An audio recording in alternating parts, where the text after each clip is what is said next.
Oyez, oyez, oyez. The Honorable Court of Appeals for the 3rd District, State of Texas, City of Austin, is now in session. Thank you. You can all be seated.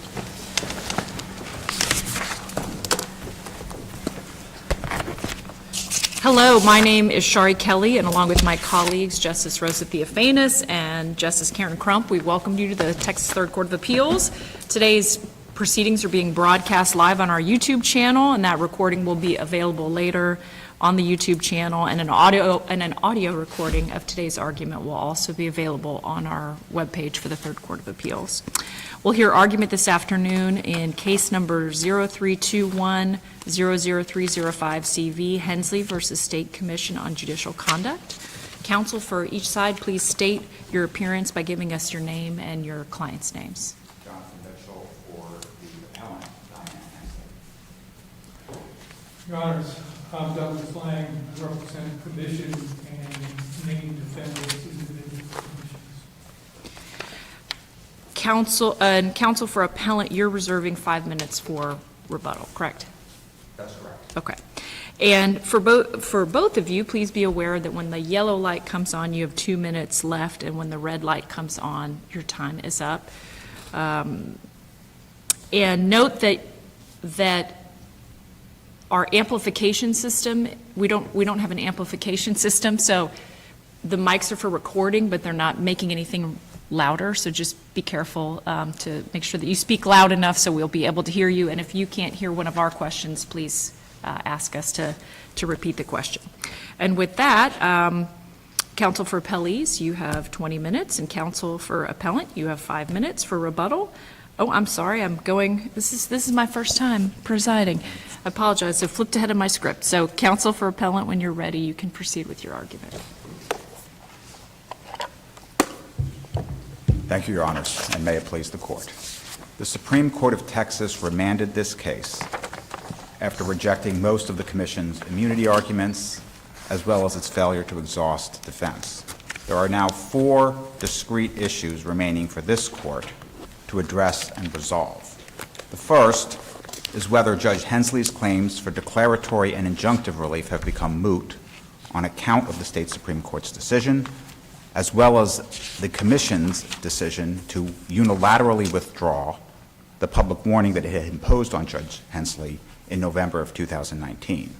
Second issue for this Court is whether the District Court erred in holding that Judge Hensley's claims were unripe and that she was seeking an advisory opinion. That was an issue that was resolved as part of the plea to the jurisdiction, but the State Supreme Court did not weigh in on that part of our proceeding in that court. The third is whether the District Court erred in granting the Commission's plea in estoppel. So this was the res judicata and collateral estoppel defenses the Commission had raised. The District Court accepted those defenses, but the State Supreme Court did not rule on them. So they are still in the case for this Court to decide.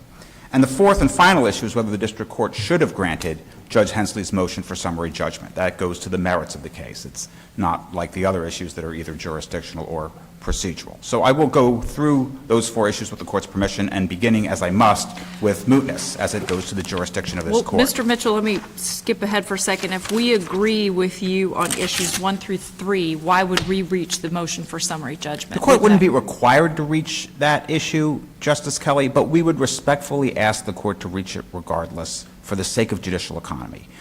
This case has been oscillating back and forth between the State Supreme Court and this Court. This is now the second time we've appeared before this Court on appeal, and we believe it would be more efficient for this Court to weigh in on every one of these issues, even though Your Honor is correct to point out that if the Court believes the other issue to be dispositive, it does not need to reach the merits of this case. What of the pending certified question to the Supreme Court, which they could grant right now, for all we know? How would that impact us ruling on the motion for summary judgment? It's all going to depend on what the State Supreme Court says. I think it is possible, it's certainly possible, that the State Supreme Court would weigh in on how the Texas Religious Freedom Restoration Act applies to these type of claims. Judge Umphris, in that case that Your Honor just mentioned, is asserting a similar claim. He's not relying on state law, he's relying on First Amendment federal law, but the Fifth Circuit asked the State Supreme Court to weigh in on these state law questions.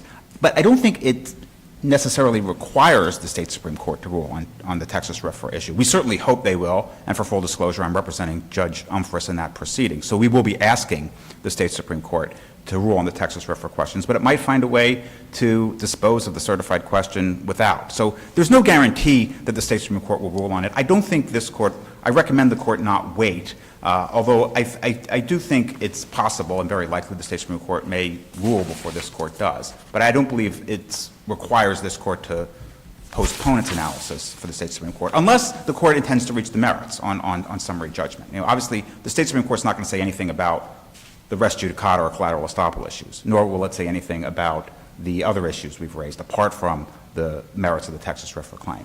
So that's a somewhat long-winded answer to Your Honor's question, but I think the long and short of it is very possible Umphris will be relevant once the state Supreme Court rules, and obviously if the state Supreme Court does rule, we'll notify the court right away and provide our analysis.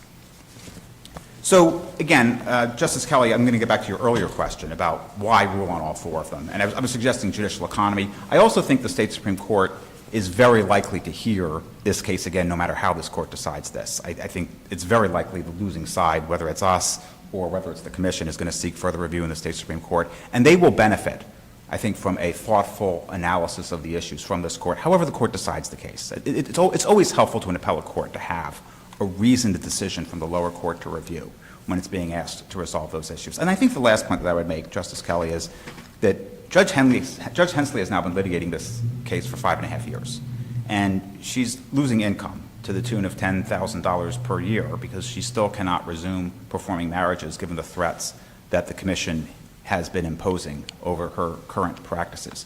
So even if the court disagrees with Judge Hensley's claims, we do believe it's important that she get a ruling one way or the other. She's entitled to know what the law is without further undue delay. And it's not just for her, it's for every single judge and justice of the peace in this state. Have you conferred with your opposing counsel on that issue about whether or not this court should consider the MSJ? We have certainly briefed the issue. I've not spoken to Justice Lang in a meet and confer sense about how this court should weigh in on it. I don't understand. I certainly know he opposes our motion for summary judgment. I don't know what his position actually is on whether this court should reach the issue if it rejects the other arguments that we're making. Ordinarily, we wouldn't consider it because it wasn't considered by the trial court. That's true. So I am interested in whether or not you two agree on whether or not we should consider it. Yeah, I can't speak for Justice Lang, and again, I haven't discussed it with him. Your Honor is correct. The district court did not rule or didn't even deny our motion for summary judgment because it disposed of the case both on plea of the jurisdiction and on the plea of the estoppel. So it did not reach the issue. I guess for this court, it wouldn't be reviewing the district court decision, but it would be directing something on remand, either directing entry of judgment against us or directing entry of judgment in our favor. And I understand that's somewhat unusual. An appellate court typically reviews decisions that have been made rather than getting ahead of the trial court to tell the trial court what to do on those issues. But, you know, if you look at Justice Blacklock's concurrence in Hensley, he seemed to think that ruling was warranted because there are no disputed issues of fact. If there were, certainly it should go back to the district court because the appellate court should not be resolving disputed factual questions. These are pure questions of law. So I don't believe there really is much benefit, Justice Crump, to having the district court weigh in on this matter in the first instance because, in our view, there are no disputed issues of material fact, and one side or the other is entitled to judgment on the matter of law. We obviously think it's us, but if the court disagrees, we would respectfully ask the court just to say so and direct entry of judgment for the commission. Thank you. If you believe that. So if I could turn to mootness, because again, we have to deal with jurisdiction before we can get to these other issues in the case. Jurisdiction always comes first. The commission is making two different arguments. They're saying, first, that Judge Hensley's claims have been mooted by what the state Supreme Court said in the Hensley opinion. And they're also saying that Judge Hensley's claims are mooted because they unilaterally pulled down the public warning after the state Supreme Court ruled. Neither moots the claims that Judge Hensley's making in this case. Number one, Judge Hensley is seeking damages. And as I understand the commission's position, they are not arguing that the claims for damages have become moot. And if I'm wrong, Justice Lang should correct me. But they are only claiming, as we understand their argument, that it is the claims for declaratory and injunctive relief that have been mooted. Well, even to that point, if there are outstanding issues of damages, wouldn't the trial court need to consider those damages? And those are questions of fact, correct? The amount of damages that we've suffered are questions of fact, but damages are capped at $10,000. And there's no question that Judge Hensley has lost at least $10,000 of income, and we provided that evidence in our summary judgment motion. But I think Your Honor is right. If the damages were continuing to grow as the case progressed, that would require a remand. But because of the statutory cap at $10,000, I don't think there's anything left for the district court to do on the amount of damages. But certainly on the mootness issue, the claims for damages remain live. I don't understand the commission to be disputing us on that point. What they are arguing, however, is that our claims for prospective relief have become moot. They're wrong on that, however, because for numerous reasons. Number one, voluntary cessation does not moot a case. And this is a textbook example of voluntary cessation. We sued. 5 years after we sued, they changed their behavior by pulling down the public warning. That is not going to moot a claim for declaratory or injunctive relief in any jurisdiction, not in federal court, not in state court. The second reason is we're not challenging the public warning. We are not asking for relief to undo the public warning. In fact, we've conceded that we can't seek relief from this court or any court to undo the public warning that was issued, because the only way to vacate that is taking an appeal to the Special Court of Review from the commission, which we did not do. But the public warning doesn't exist anymore. It no longer exists, but we were not asking for relief to wipe out the public warning as a remedy. We never asked that at any point in this proceeding. So they can't really say that the relief we're seeking is moot, because we never sought that type of relief in the first place. What we're asking for is an injunction and a declaratory judgment telling the commission that in the future, if Judge Hensley decides to recuse herself from same-sex weddings, she can't be disciplined for that. That claim remains live. And the fact that they pulled down the public warning that they previously issued doesn't affect our ability to ask this court for that relief. And again, this is distinct from the merits. We're not saying we're entitled to that. Well, we are, but that's a separate argument. All we're saying is it's still possible for the court to grant us that relief, and that's all we need to show in order to defeat their mootness claim. And the third reason this case is not moot is Judge Hensley is seeking fees under the UDJA, the Uniform Declaratory Judgment Act, and that is a discretionary determination. And the state Supreme Court has held in State against Harper that even if a case ordinarily would become moot, a litigant who is seeking attorney's fees under the UDJA can continue to litigate those claims, because the court will need to resolve the fees question ancillary to their judgment on the merits. State against Harper. Now, the rule's different in federal court. In federal court, if a case becomes moot, you can't say, oh, I'm trying to seek attorney's fees, and use that to stave off the mootness argument. But the state law of Texas on mootness is different from the rules that apply as the U.S. Supreme Court has interpreted Article 3. So 3 separate and distinct reasons for why, even on the issues of prospective relief, Judge Hensley's claims are not moot, which allows this court to reach the remaining questions, the plea and estoppel, and all the other issues that the district court ruled upon. So I'm only going to spend a few brief moments on ripeness and advisory opinion, if I could. We're seeking damages, so it's obviously ripe. I mean, a claim for damages is never going to be unripe. And again, we're not seeking an advisory opinion because we're seeking damages. So that alone defeats the idea that we're somehow seeking something that's outside the proper purview of a state court. And then also, the commission has been trying to say there's currently no threatened disciplinary actions being directed toward Judge Hensley. And they're trying to say because of that, our claims aren't ripe. Well, of course there's currently no threatened actions because Judge Hensley has stopped doing weddings entirely in response to what the commission did. That doesn't show that the claims are unripe. What that shows is that she has, because of the commission's threats, changed her behavior, and she's coming to court for relief so she can know whether she can resume performing marriages or not without fear of discipline. That is certainly a ripe claim, and we certainly have standing to seek pre-enforcement relief. It's a textbook example of why pre-enforcement judicial review exists in the first place. We don't force litigants into a situation where they have to defy the law first and take the risk that a court might reject their constitutional arguments, and then if they guess wrong, they have to face the penalties for that. We allow them to come to court first to seek a pre-enforcement decision from the judiciary on whether they're allowed to do what they want to do and what they believe to be legal. So I'll move on to the plea and estoppel, which is somewhat more complicated. Two different issues here. There's res judicata, and there's also collateral estoppel. Judge Hensley appeared before an agency, not before a court, to defend herself when the agency was seeking to sanction her back in 2019 over her behavior. And the agency issued a ruling against her, as the court well knows. Normally, res judicata or collateral estoppel apply when there is a judicial decision. This is an agency decision. Sometimes agency decisions can have preclusive effect, but only in limited circumstances. And the test comes from a case called Utah Construction and Mining, which we discuss in our brief. And there are 3 factors that have to be met for an agency decision to have either res judicata or collateral estoppel effect. Number 1, the agency must be acting in a judicial capacity. Number two, the agency must make a finding of fact. They have to resolve a disputed issue of fact that is properly before it. And then number three, the parties must have had an adequate opportunity to litigate the disputed issues before that agency. Let's start with whether the agency is acting in a judicial capacity. That's not the case here. We have a statute from the legislature that specifically says that the State Commission on Judicial Conduct does not have the powers or the authority of a court. So that statute by itself precludes any claim that they were acting in a judicial capacity. Number two, they were not acting in a judicial capacity because they were not resolving a dispute between adverse parties. There was no other party appearing before the Commission prosecuting or bringing a grievance or a complaint against Judge Hensley. It was just the Commission itself imposing disciplinary sanctions on its own initiative. They weren't acting in a judicial capacity. They were acting in their own unilateral disciplinary capacity. And then secondly, the Commission didn't resolve any disputed issues of fact that were properly before it. There are no disputes over the fact. Judge Hensley recuses herself from performing same-sex marriages. Everyone agrees about that. The facts are not in dispute.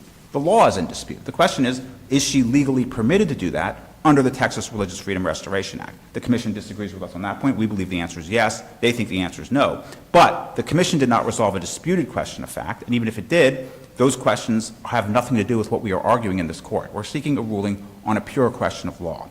Is the Commission's conclusion that her actions cast doubt upon the, sanctity of the judiciary, is that a conclusion of law? It is a conclusion of law, yes. Fact? Yes, because what they're saying is that there's a compelling governmental interest, in their view, in protecting the integrity of the judiciary and protecting against any possible appearance of impartiality. And our response to that is, again, an issue of law, which is there is nothing to be, it does not in any way undermine the impartiality of the judiciary for a judge or a judicial officer to express disapproval about a particular type of sexual behavior. That does not necessarily evince hostility toward people who are litigants who appear before them in this court.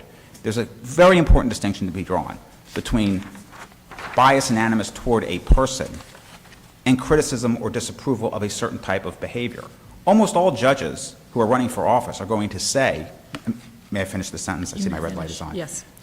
Judges who run for office will often express disapproval of criminal acts or pedophilia, murder, rape, all those things. That doesn't mean they're going to be biased against criminal defendants who appear before them who are accused of engaging in that conduct. The simple fact that a judge expresses disapproval of a type of behavior does not mean they're going to be biased against a person who engages in that behavior when that person appears before them in court, either in a criminal or civil capacity. Go ahead, sir. Excuse me, I was just going to say, following along that analogy, though, it would be if a judge refused to hear murder cases rather than being biased while hearing the cases. In this situation, we have someone who's just not doing the same-sex marriages. Yeah, I guess you're right. How does this analogy carry over? Because you can't really recuse yourself in your non, so she's not acting as a judge, she's acting as a wedding officiant, and she's recusing herself from certain type of marriages that are, number one, outside the definition of marriage in Texas statutes, but number two, contrary to her religious beliefs.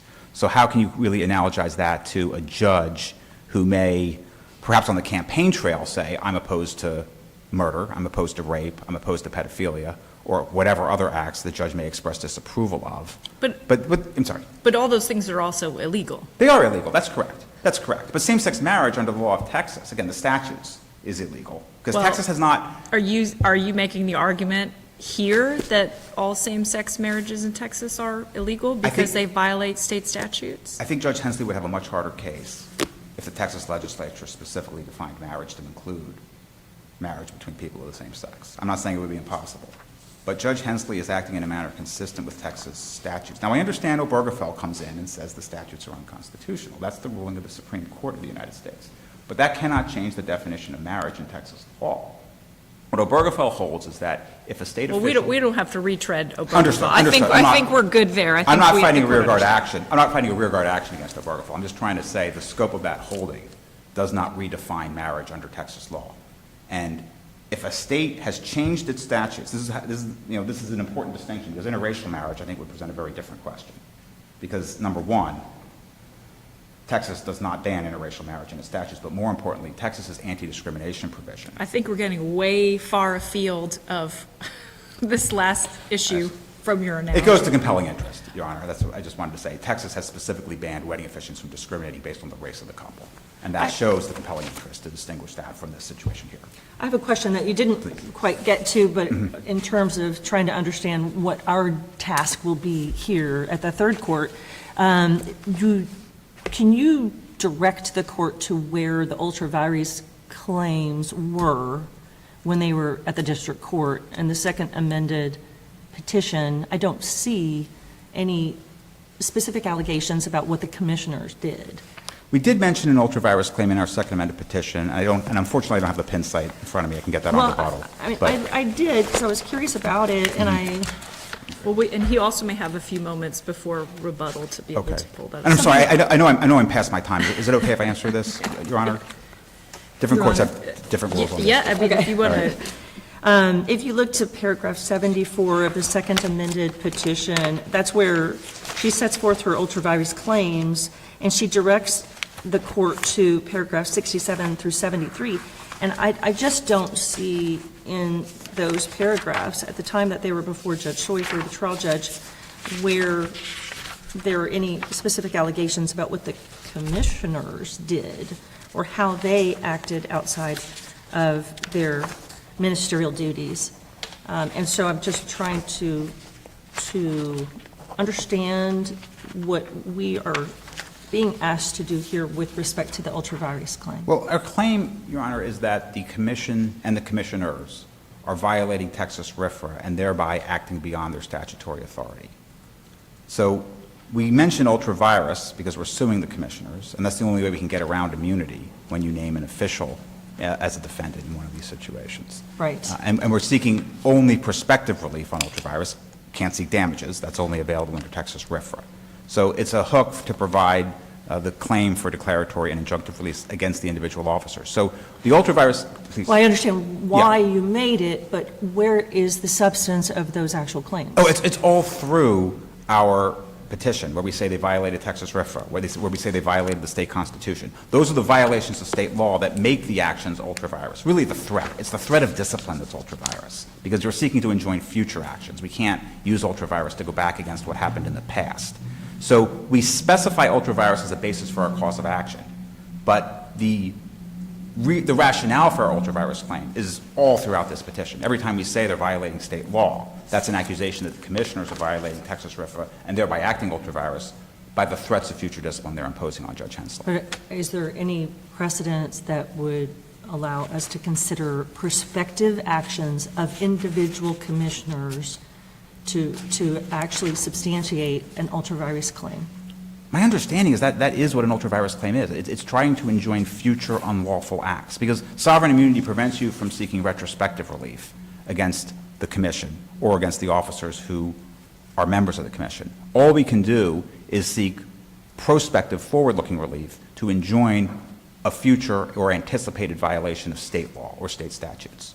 But that falls under the UDJA claim. It also does. Well, the UDJA claim is what we use to sue the commission, because Right. we have to rely on the UDJA waiver of sovereign immunity there. Right. With respect to the commissioners, we don't need a waiver of sovereign immunity because it falls within the ultra-virus doctrine, similar to Ex parte Young doctrine in federal court. The courts just say this doesn't even implicate sovereign immunity because the officer is stripped of his sovereign capacity when he's acting in an unlawful manner in the future.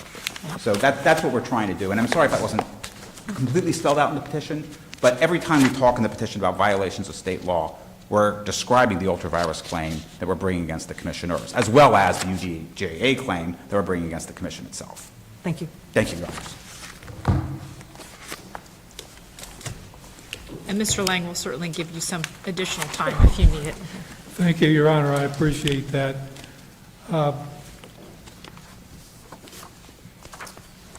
Thank you for having us here for argument, and my esteemed opponent here. May it please the court. Yes, we did get a little far afield, but that's kind of a function of their claims, which are difficult to understand. I would like to put some context to this, if the court please, because I don't think it's as broad and deep as has been suggested. First, the public warning. It was about what she said. It's clear that this court, the first time around, wrote down exactly what the public warning said. And it found that she allowed herself to be, I guess, interviewed, you call it, by the local newspaper, radio, TV. And they asked her, what's going on? And she said, well, I don't believe that Obergefell was decided correctly. I don't believe in gay marriage. I'm opposed to the gay lifestyle. And she went on. And I'm just simply not going to conduct marriage ceremonies for gay couples, but I will for heterosexual couples. So it's what she said that demonstrates her bias. And she doesn't have to pick somebody out of a crowd and say, I think you're one of the people I've been talking about. It's what she presents. And you know what the Supreme Court said in the very first paragraph of that opinion that brought us back here? And I'm going to quote part of it. Quote, and while they may have rights to hold and express personal views outside their judicial duties, their extrajudicial actions must not cast reasonable doubt on their capacity to be equally fair in all. She was wearing the mantle of a judge, and she has a right, an opportunity, a power to conduct wedding ceremonies. So one can't say she's not acting as a judge.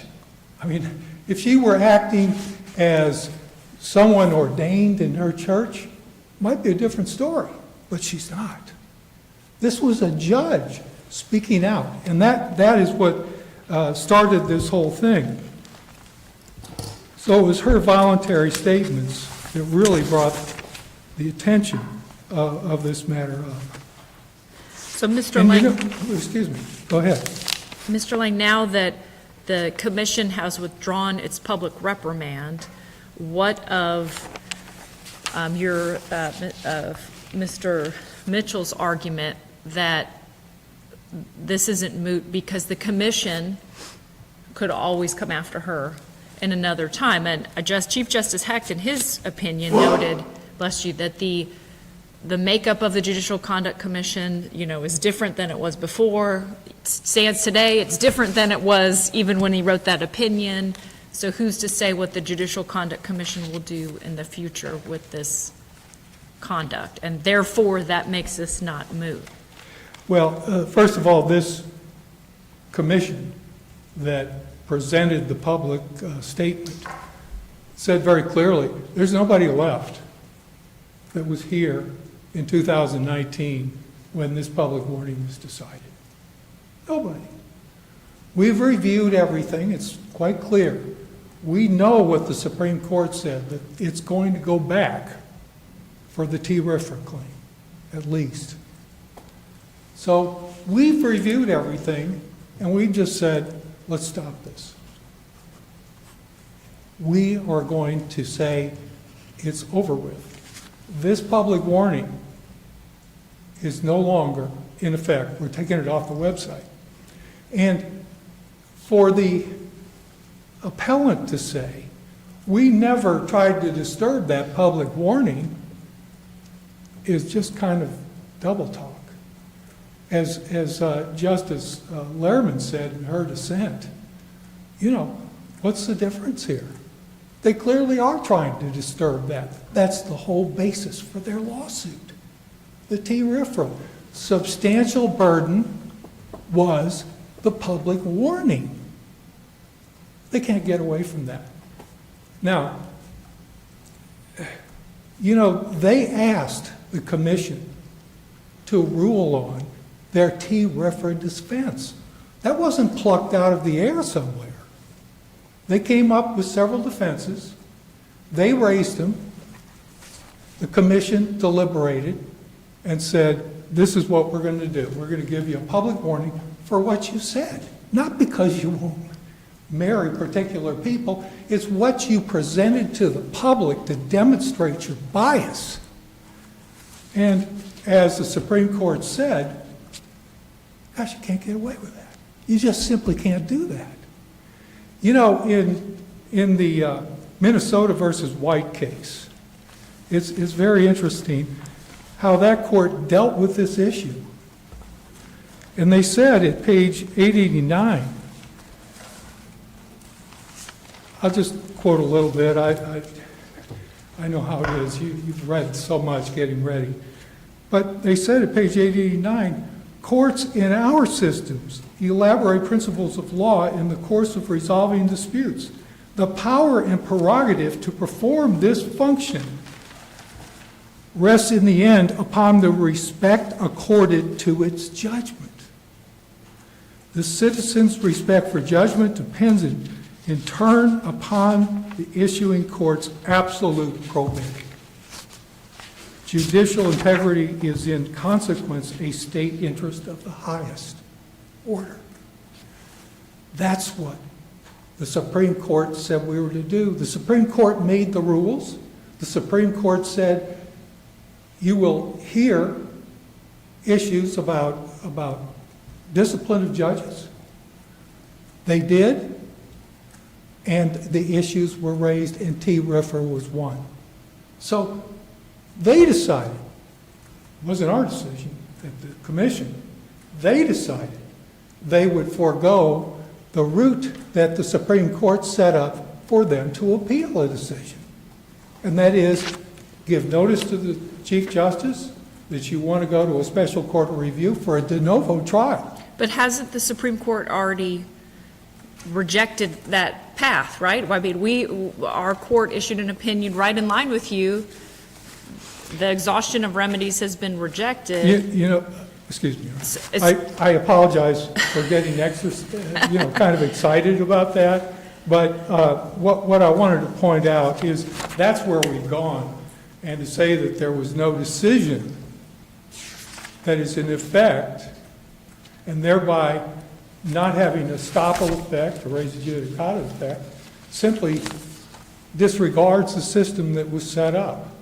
What of Mr. Mitchell's argument that, these doctrines don't apply because, the commission wasn't acting in a judicial capacity, there was only one party, and it's not an adjudication, and the government code says the commission, quote, does not have the power or the authority of a court in this state?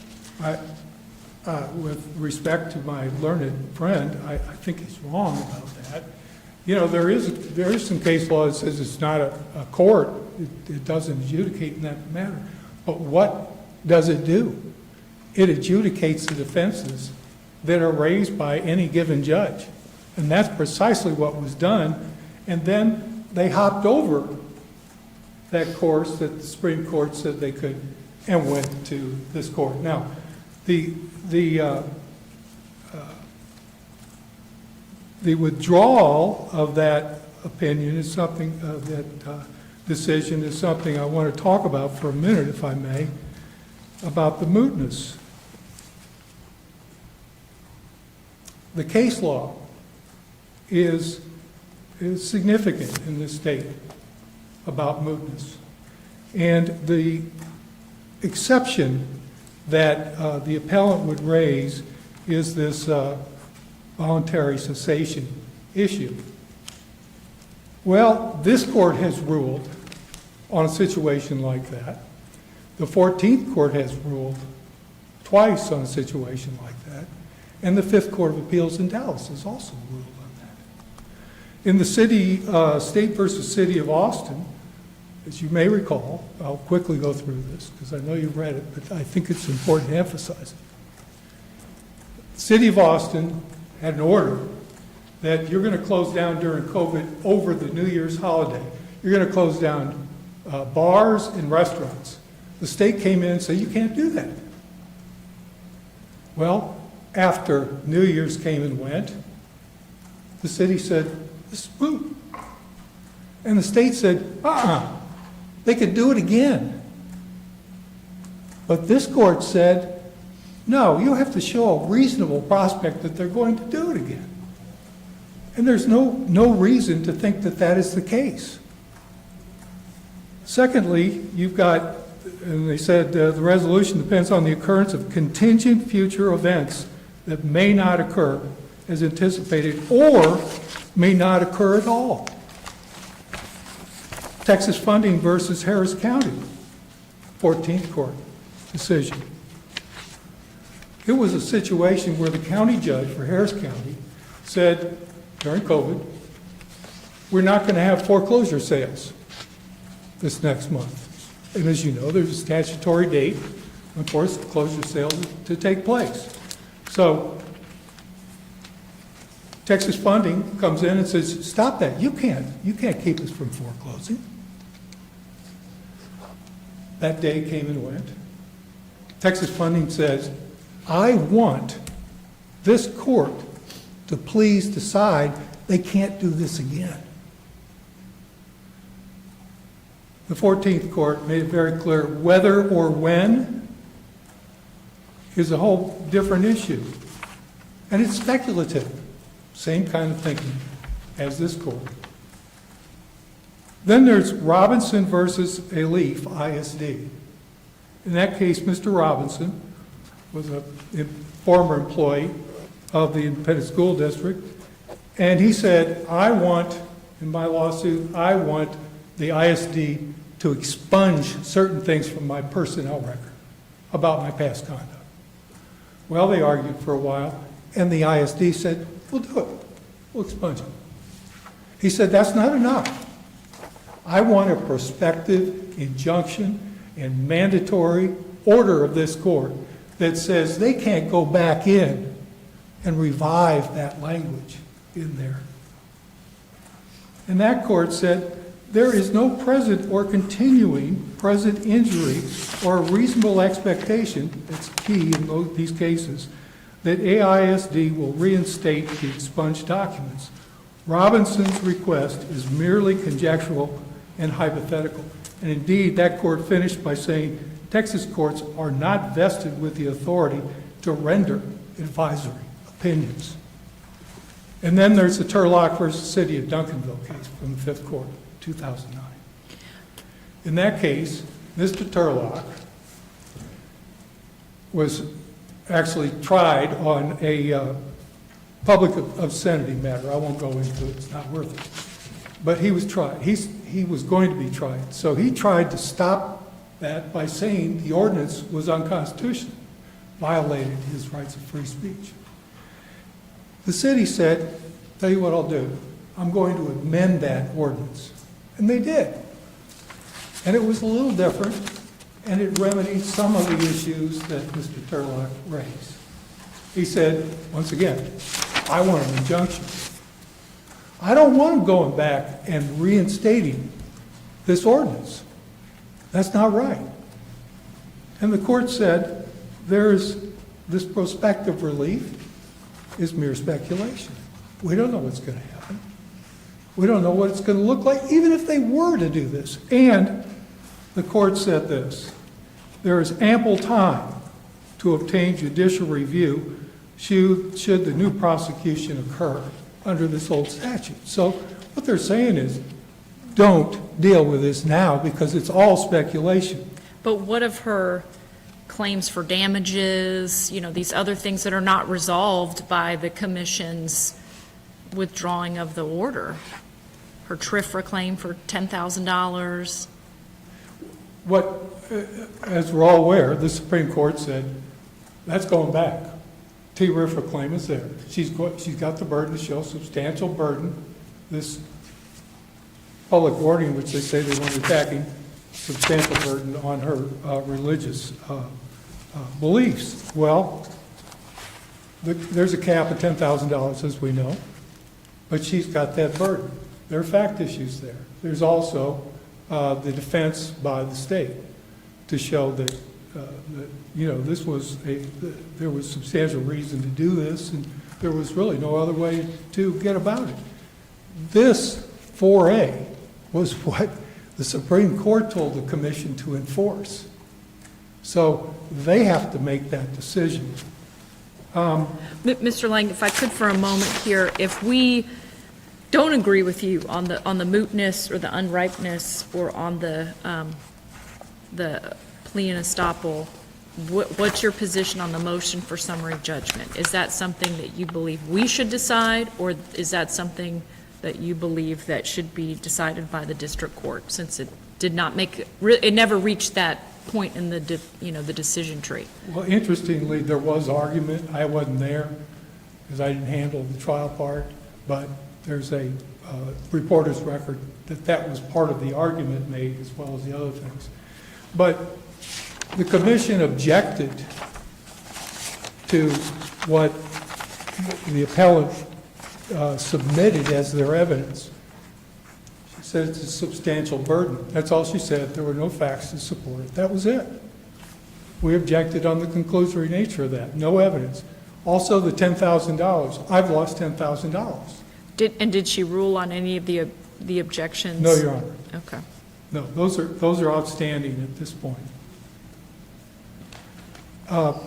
If I may, I'm sorry, I didn't want to cut you off if you had another question, because I had another point I'd like to address. Well, I think we're just left with whether or not the commission and the commissioners wish for this court to consider the MSJ or not. I think it needs to be determined by the trial court. Okay. I mean, as my learned friend pointed out, this may not be our last stop or the trial court, which is too bad. There are ways to handle things, and that's what Justice Young said in his concurrence. He didn't agree with now Chief Justice Blacklock on a lot of the things he said, and certainly Justice Lerman didn't agree. But I think what we're looking at is we know there's going to be a T. River claim tried, and we want our day in court, just like they've been saying they want their day in court. And based on our objections, I think they're good. Now, whether they come up with anything that substantiates those conclusory statements is a whole different deal. Now, yes, ma'am. Well, then what is it specifically that you and your clients believe that this court should be deciding? And it's not terribly clear from anything that we have before us. So I just want to make sure that and I'll ask your esteemed co-counsel as well. Right. Yes, we will absolutely Well, thank indulge you you very in more much. time. Yes. Thank you. What needs to be decided, we believe, is the mootness issue. And as I pointed out, what they're claiming is, I want prospective relief, even though I know now that they withdrew that public warning, and they, just because I believe they could reimpose it, I want that relief now. It's like these other cases. That's speculation. We don't know what, if anything, she might do. It's, as the rules and other opinions out of the Special Court of Review show, it's all dependent on the facts. So we don't know what she's going to do, if anything.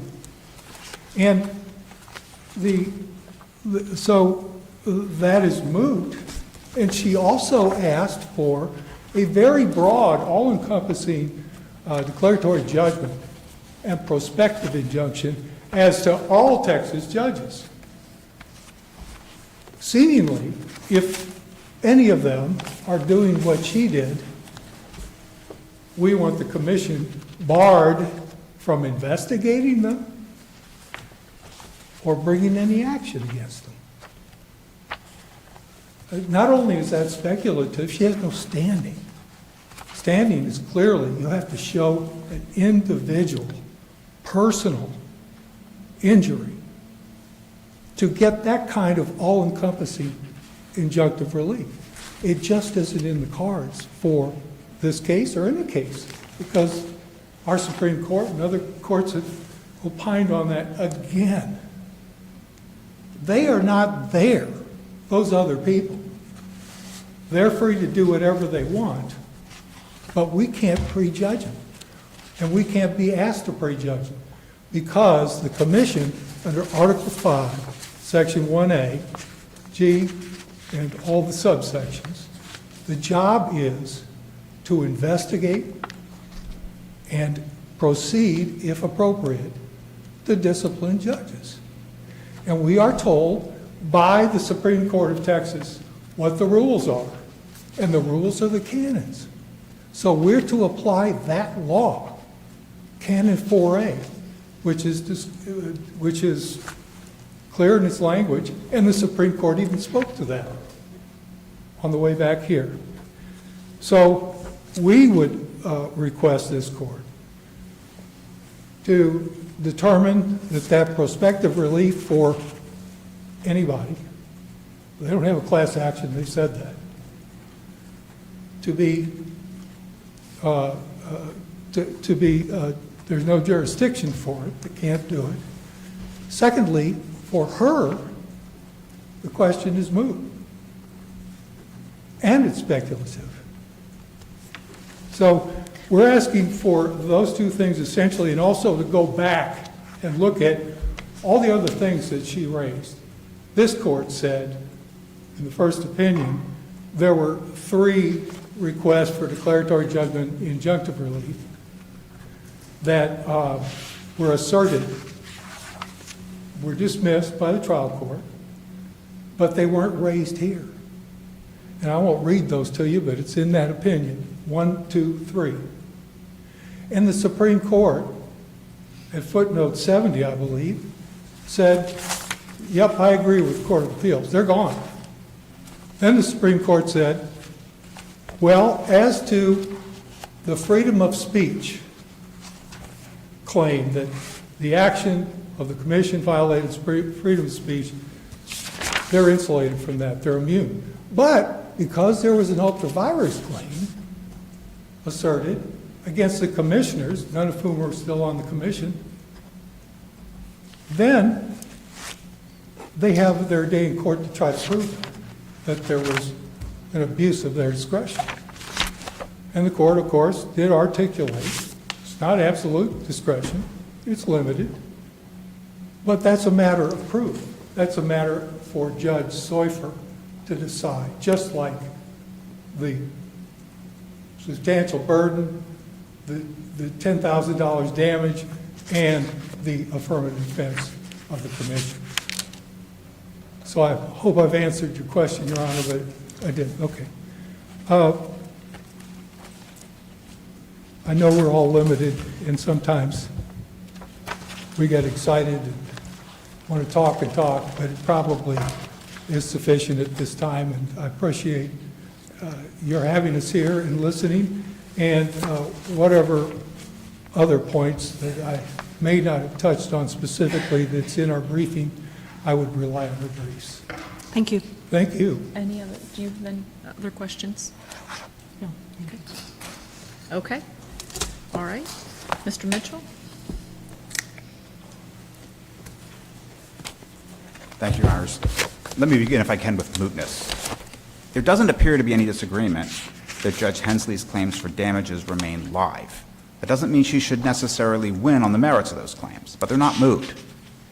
It's possible for the court to grant relief. That's the test for mootness. It's possible for the court to grant damages. And nothing that the state Supreme Court did in Hensley, and nothing that the commission has done since that ruling, has deprived the court of the ability to award damages to Judge Hensley if it concludes that she is entitled to that. So let me move on to the second part of mootness, which is the prospective relief issues. Right?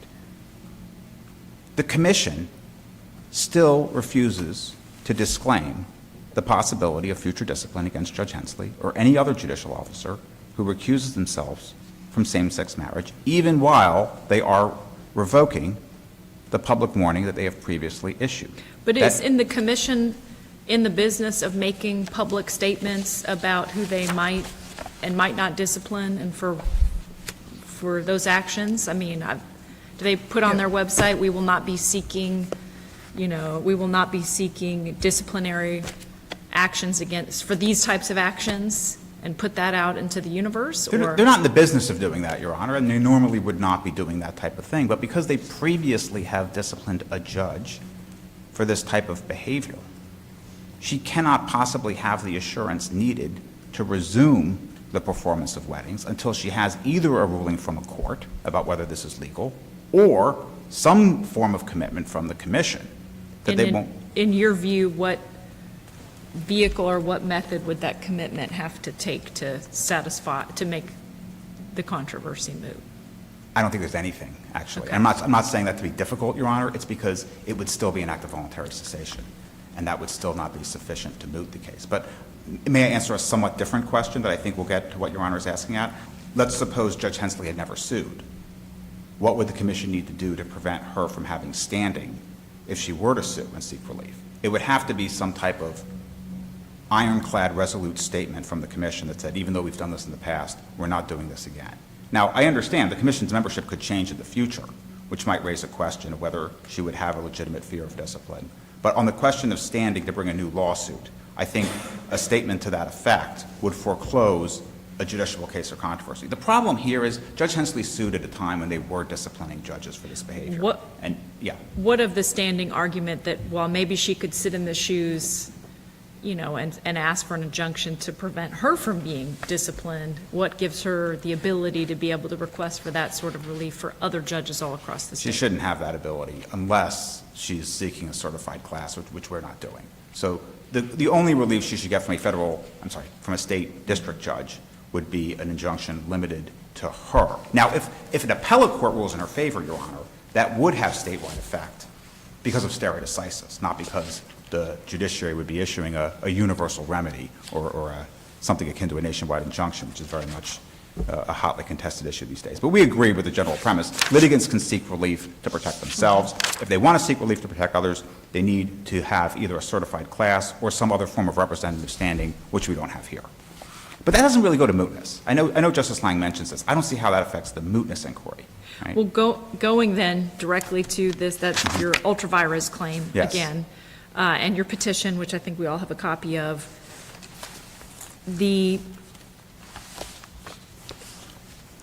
What you said earlier, can you provide more specificity as to a place in your second amended petition where we should look for the allegation of what the ultra-virus conduct is, other than you just said generically, Yeah. No, I'm happy they to give- violated TRIFRA. Is there, because, you know, in the section on ultra-virus, it says, okay, well, we're seeking the same declaratory relief for these earlier paragraphs, which don't, you know, which are just acting for declaratory relief, and this injunction that will affect all judges, but it doesn't say, and our conduct is based on, you know, paragraphs 1 through 5 or 10 through 12. So what's the conduct that one, should we look to other paragraphs if you don't identify them in your pleading? And two, what are those paragraphs that we look to that will give us that answer? Well, it says, I'm just looking at the complaint right now, where Judge Hensley seeks, and it's under the heading ultra-virus claims, is on page 17 of the second amended petition. But it says Judge Hensley seeks the same declaratory relief described in paragraphs 67 to 73 against each of the commissioners Right. in their official capacity. Right? So this is incorporating by reference everything in the previous section on declaratory relief. Right, but it And- doesn't say, it just, you know, it doesn't make a comment as to what was the ultra-virus conduct in those paragraphs. It says, you know, it talks about what your declaratory relief is.